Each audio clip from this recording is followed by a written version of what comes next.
Victorian parenting tip number 1. Healthful eating. Where'd you get those? I found them. Stay out of my closet. You can't have this kind of food. I wasn't in your closet! How'd you get the combination to the gun safe? What? This kind of food angries up the blood. Don't eat it. Here, take this. And I'll... Here, take... No! Take the potato! Take the potato! Victorian parenting tip number 2. Outdoor play and fresh air. One of the things the Victorians knew a lot about when it came to raising healthy children was that they needed lots of fresh air and open spaces. Isn't that right, sweetie? Mom, I'm cold. Oh, that's the freshness. What about them? That's the Garcia children. Their moms pay me to watch them, but not enough to bring them outside. I'm so cold. Victorian parenting tip number 3. Conflict resolution.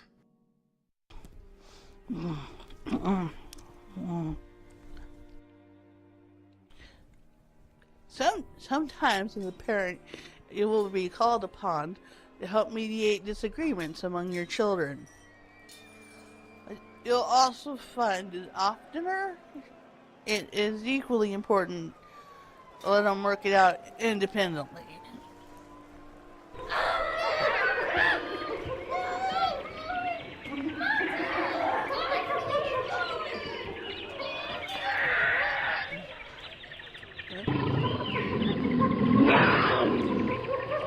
A shortcut to Victorian perfection. Back my jacket! I had it first! No, it's mine! No, it's mine! Give it back or I'm gonna feed you to the bears! I will rip your hair out of your scalp! No, it's mine! It's mine! Hey! Back! Hey! Shut up!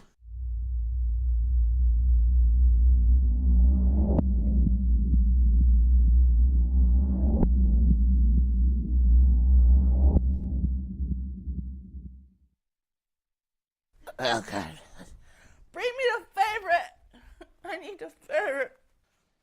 Ah, baby. Ah, as you were. Give it back! No, it's mine!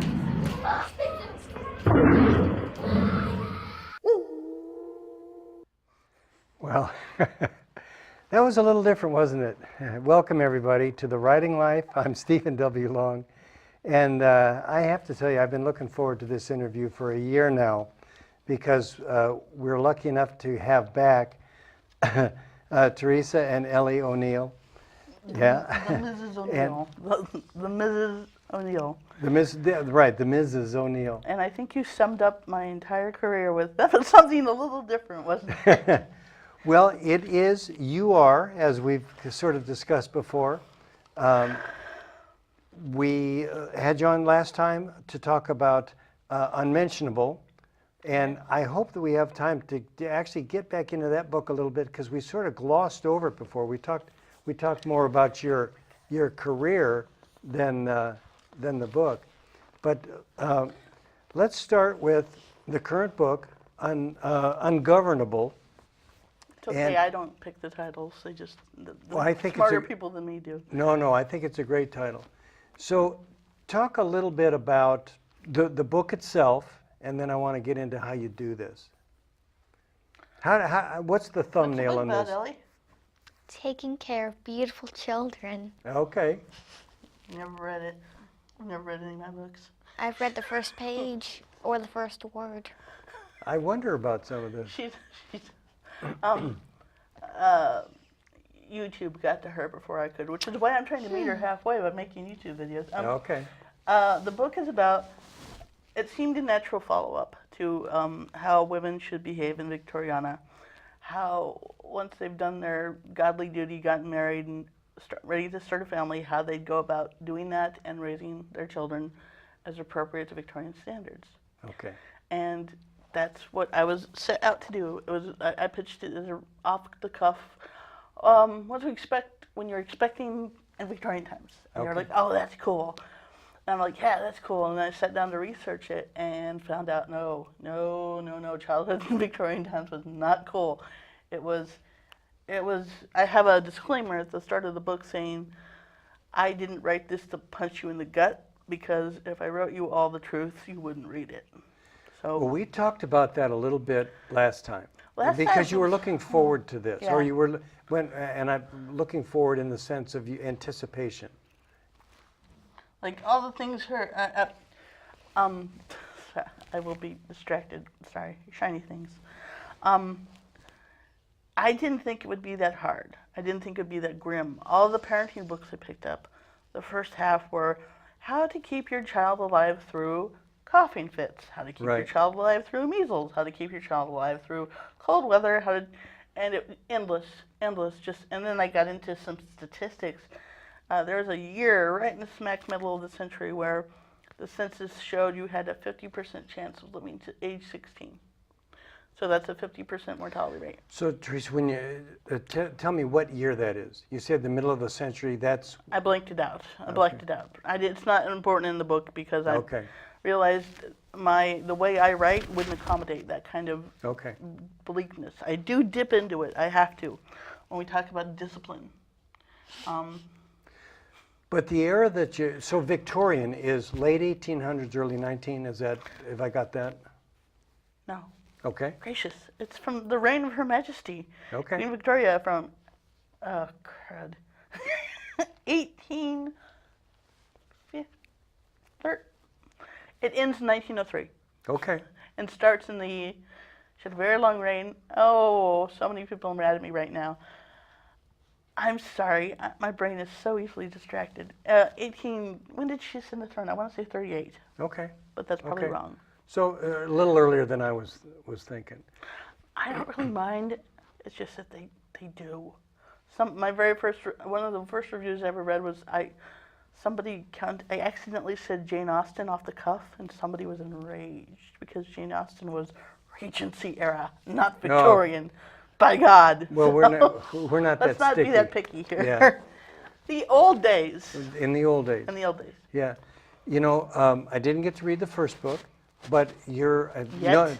yet, Years. and It's I been want years, Steve. and I want to do that. Knowing you the little bit I do, and having read the book, your approach is humorous, and I think Yeah. How you do soften. I do that? Well, I mean, how I think it was conscious. The approach was conscious to mitigate the reality of that time. I had to focus and then own up that I was focusing on wealthy, upper class, Western civilization kids. Are you looking to see how pretty you are on camera? No, making See, sure I this look is good. vanity. It's exactly the same thing. This is vanity, and we'd have to punish it with Bible verses. I'm making sure my hair's not out of style. Yeah, vanity. We'd have to whip her good. Oh, sure. But and no food for you. Oh, so picky anyway. Actually, ramen. We didn't have ramen back then. It'd be in the Orient. Too far. I like my ramen with tapatio. That's too. I can make We could noodles. probably get you some tapatio. We're pretty close to the border. Yeah. Anyway, but that kind of food angries up the blood. It truly does. You weren't supposed to eat that kind of stuff as It's a kid. just food. Now, because we have something called the Food and Drug Administration. Back then, it was danger.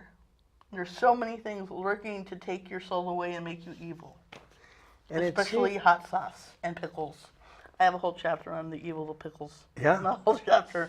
There's quite a lot. Yeah. And raisins. Raisins are bad. You thought they were good. They're bad. Pretty much everything that wasn't mush. And whenever I find something that doesn't seem to make sense, I know these people were not idiots. So there was a reason they kept saying only feed your kid stuff with the consistency of boiled socks. And sure enough, you dig a little deeper, well, it's because everything's covered in, there's no pesticides and there's no, nothing to keep the food safe. Okay. There's going to be anal worms. There's just no way around it. There will be, unless you boil the crud out of everything, there's going to be anal worms. So that's why they fed the kid plain food. And they didn't want them to have pickles or anything with vinegar or spice. or cookies that had cinnamon or actually sugar in general, but that's okay because sugar was hard to come by. And you know, and look at the result of feeding your kid whatever she wants. Look at this! Look at this disaster! Look what I have wrought. Thank you, Mom. Thank you so much. I love you so much. So some of this, like the boiling, the overcooking for safety, I suppose, you know, is rooted in some logic. The creepy thing was there's a tiny bit of logic in everything they prescribed. Well, I'm not okay. Some of it, and that include the only time I go dark in this book, called Ungovernable, available April 16th, pre-order now. Come on, I'm looking right at the camera for the first time. Come on. Me, hi. Even I had to go dark one point, and I warned my reader I was going to do it, and that was discipline, because their ideas of discipline are way different. I mean, you could say today we've gone too far the other way with our precious snowflake children. I'm a snowflake. That's a girl. Smart Alex, but she comes by it honestly. And our refusal to want to be, our tendency to want to be our kids' friends. Right. But they beat their kids. Yeah. Good parents beat their kids black and blue. And I had to, since there was no law against child abuse, I couldn't look into those court records. I had to go straight to death inquests. Oh, no.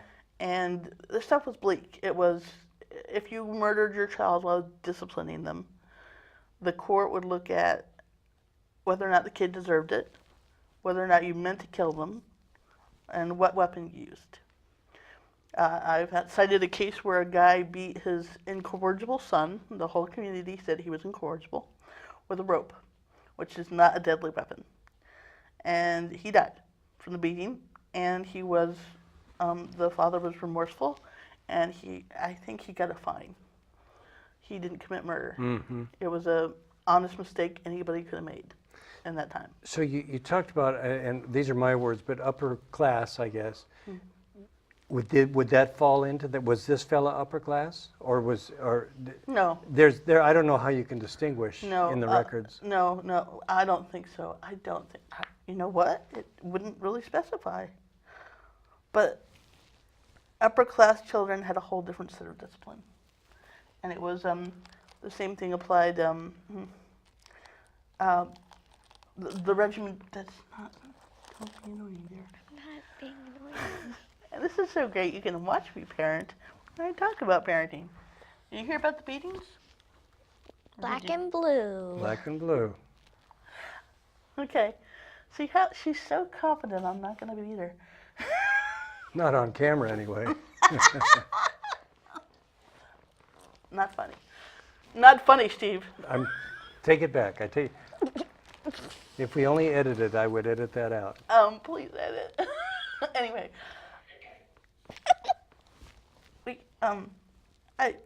Where were we? Beatings? We're asking whether this fellow who beat his son with a rope was upper class. I don't think so, because any father would, but if you were in the upper class, it was a really different strata. I mean, there was no middle class. It was just starting to form, actually. Right. But this is more of a slum thing, because in the upper class, first of all, the boy at that age wouldn't have been at home. He'd been in a boarding school. Okay. And the boarding schools were so regimented, they were like the army, with less physicality. And you would be up before dawn for prayers, and your food would you wouldn't get sausages and good stuff, you'd get gruel, right. Even at the fanciest of British boarding schools. And then you'd have a day where your faculty watched you every moment, and prayers, and if you got away, you would be attacked by larger boys, probably, so they had a whole different thing, you know. And am I right? I think I remember that this is, part of it is the toughening up, because life is hard, and you're That going was to the toughen core of all of this. I started realizing all this lack of tenderness and stuff. You know, you're reading this and you're thinking, this isn't love. How can they do this to their kids? Until you think everything that was going on around them, both America and Britain. I can raise my son and my daughter, and I can be pretty sure nobody's going to storm our shores, take them prisoner, and they're not going to have to take up arms to protect us. Or my daughter's not going to have to marry and breed enough children to be farmhands to keep our legacy going. Nobody asked you, and nobody would have asked you back then. And back then, it was a guarantee the other way around. You know, Right. They would face. There's so many wars going on in England, even us with our civil war right in the middle of it, and you'd still need to. And we were heading west. We were doing Oregon during that, and that was pure danger and pure misery and pure, the constant threat of death and pain and misery at your doorstep, always in the 1800s. And they understood, and also the diseases they couldn't prevent. You were going to have to tough your way out of that. Sure. I mean, it's kind of hard to tough your way out of malaria, but that was your option. Smallpox and all that, and so there was no use in coddling. And there was a kindness to not coddle. It was a kindness to teach both your kids to obey, do what they're told, get it done well. Yeah. And I now- suppose to some extent it protected the parents' emotions, because God, if you I- lose somebody, And they lost so many. And I didn't give I went into detail on childbirth for the mother because I wanted to talk about a little about maternal risks and death, because having had kids in the 21st century, I got to have a birth plan. I got to pick my, I could have a doula, or I could have anybody I want deliver my kid, and this one killed me almost. We both almost died right away. And if they did that thing in the ER where they're perfectly calm in their face, but their bodies are moving really fast, and they're putting on all these scrubs, and we're just going to take a stroll down to the ER, Theresa, no big deal. We just think it's a good idea. And, C-section emergency delivery, because she was dying and she would have taken me with her. And that happened so much back in the day. Redirect me. I got carried away remembering how traumatic my birth. See, well, let's redirect then, because I want everybody to know. Pivot. Yeah. Two things. One is this book is so fun because I know it's not all total death and beating. And I love just enough to make it fun. I love the format of question and answer. Well, that's typical for a parenting book. It was back then too, I found out. Sure. But mostly, I wanted my critics of the first book, the people who didn't like the first book, didn't like my narrator, who's I love her. My real one who does the audiobook, who's Betsy, she does it again for this audiobook, but the voice I chose was pompous and snooty. But I did that on purpose because it was hilarious. Well, and it's probably thought, a pompous and snooty time. You got it, Steve, and you're not even a Victorian lady. How about that? You haven't even read it. Yeah. But this was, I did a whole different thing here. I'm doing that thing where I call it brachial thinking, like branches of a tree. Okay. They come to the end, and I don't remember. What was I talking about? This is your only job, is to keep me on track. This is why I bring you. Okay. Come on, don't make them rewind the track. What was I talking about? That's not going to help. Do you know, Steve? I think we were talking about the humor and your narrator and Narrator. Question and answer. Thank you, sweetheart. Go ahead. Question and answer. I wanted my readers to have a voice because I wanted them to be able, as it went on, to say, you know what, you're so full of crap. Because some of the stuff I say is ridiculous. And pretty soon by the end of the book, the narrator's got more power than me. Because the questioner, we call her Ms. Q. Okay. She'd be the one saying, wait a minute, I think you're wrong. And I wanted my reader to be able to say, I'm calling BS on that. That didn't happen. And I can prove it happened. 5-page bibliography in the back, thank you very much. But also I wanted the people who thought that smugness was annoying, I wanted to give them their voice. And that's what Mrs. Q is, the Q. Okay. So she's able to say, you were really annoying. All the way through the book, she's like, you're horrible and I hate you. Now, is it the same format as this? Mrs. Q, is that your... Question and answer. Yeah. So, I didn't have that. Unmentionable, okay. I didn't have that in So is Unmentionable. that more of a narrative then? Is it? No, I'm asking. 'Cause I don't know either. Because I haven't read it yet. Well, don't ask questions I don't know the answers to, All right. Steve. You mean a narrative like a story, like fiction? Yeah, I guess, not fiction, certainly, but that there is Yeah, but there's back and forth like, between them. like a through line. No, I don't do through lines very Okay, well. okay. And this is the next topic I think is funny, so let's look at it. And yeah, that's the answer to that question as well as I can give. Okay, well, the second thing, I was going to talk about the humor, but I also wanted to talk about how informative it is. And in that, Yeah.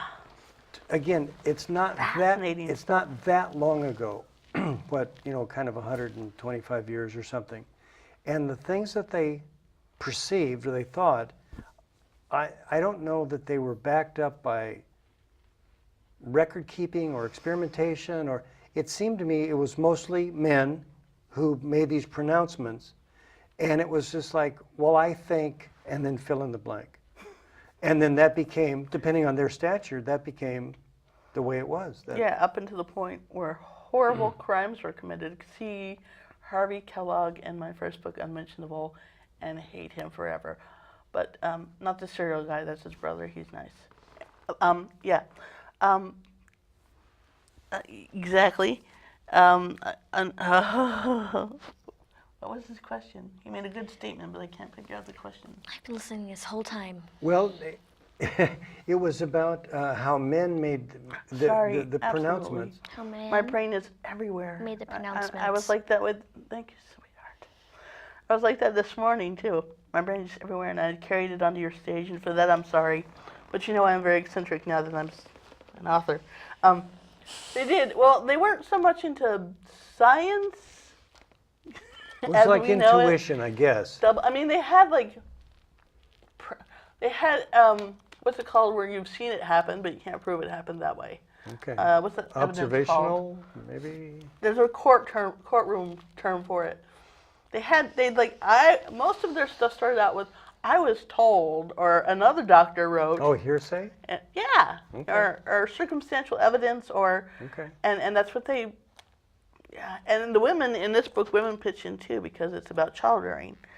And every now and then they hit the mark, but the medical stuff in both books, this seems logical. This decade we're really into water treatments. This decade we've just discovered electricity, and we're going to zap you in the spine for everything that's wrong with you. And this decade we're really against sex, and we're going to punish you good for it. And we think it's the cause of all problems. And it just kept growing and growing.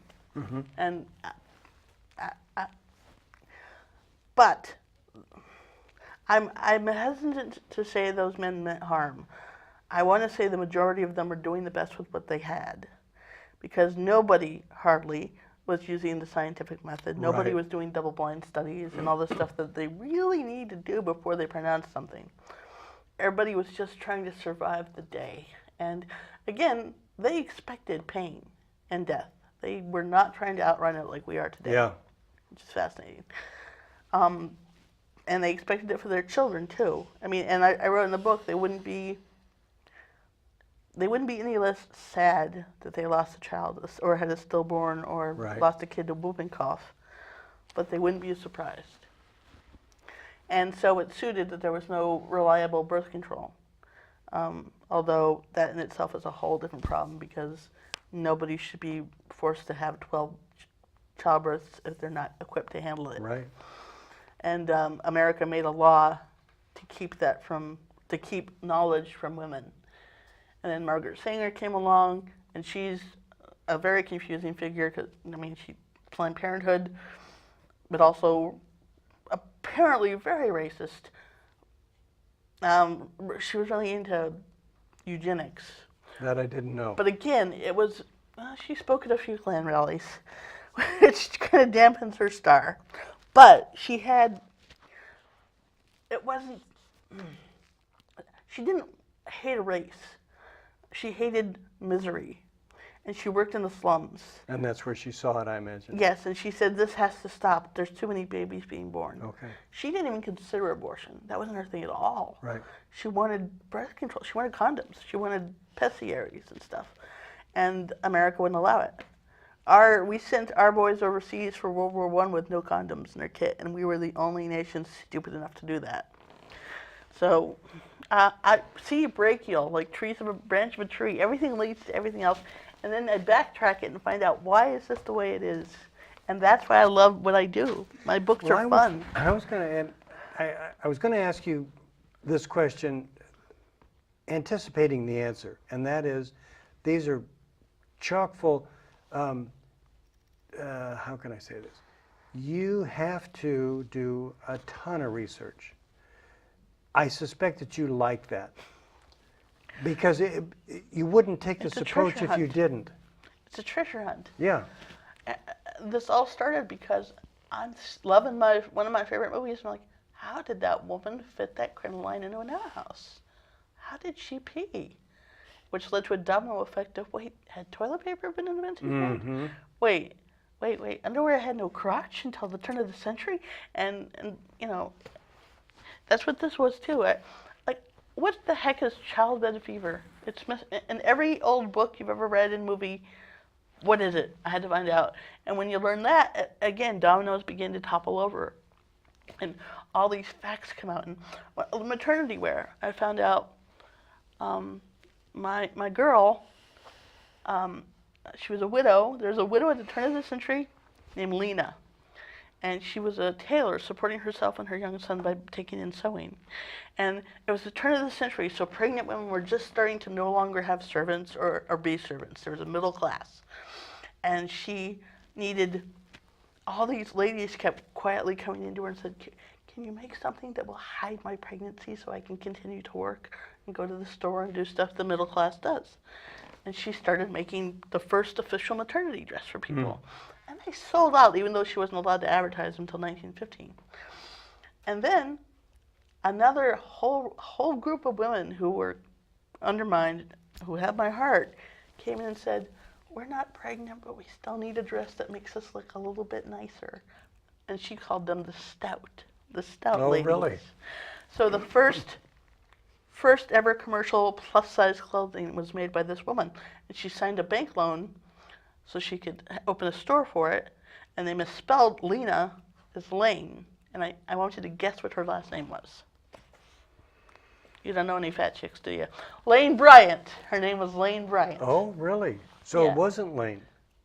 I mean, It was it Lena. is Lena now. Yeah. They misspelled it. It was Lane Bryant, and she was the first to I say didn't realize that pregnant ladies are people and fat ladies are people. And now this wouldn't have been available in my mom's time. You know, this is a cool shirt, and it wasn't made for chubbies. We just had to wear the trapeze floral like our mother. And now I look better than her, so you know. Well, I think you both look great. I accidentally put on pure bronzer this morning because I don't know how bronzer works. You don't know what that means. Girls, you know. And which means I look completely orange and brown.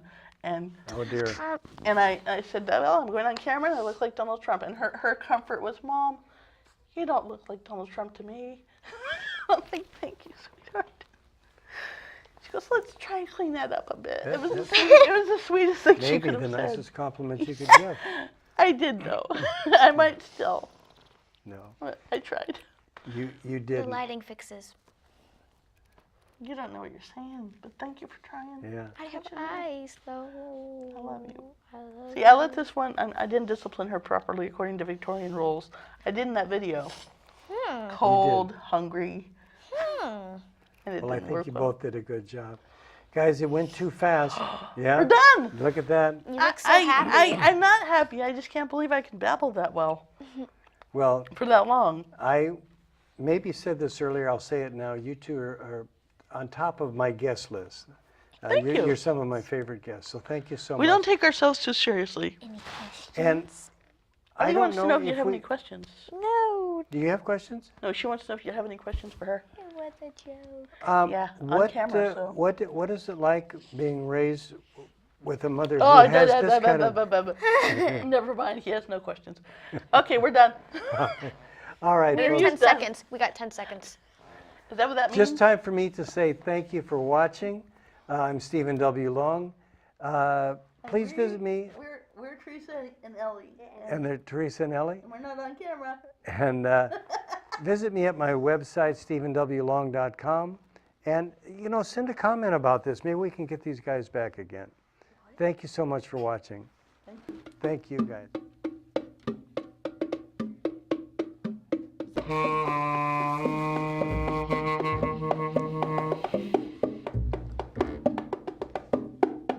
What do you think? We done? I don't know, you guys want to do one just with yourself without me doing the As long as they think we're podcast? done, if they got enough, they got enough. They got enough? Probably, okay, sounds good. Let's go lunch. Oh. I'm hungry. Yeah. Yeah, I could use a bite too.